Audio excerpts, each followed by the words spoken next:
Got this Chevy Captiva, the little SUV Chevy got. Alright, nothing's on, nothing's on. So I'm gonna make a remote start. Yeah.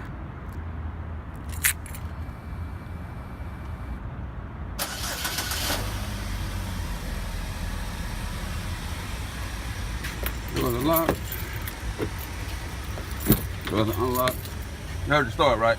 Yeah. So let me turn this AC and stuff on. Everything.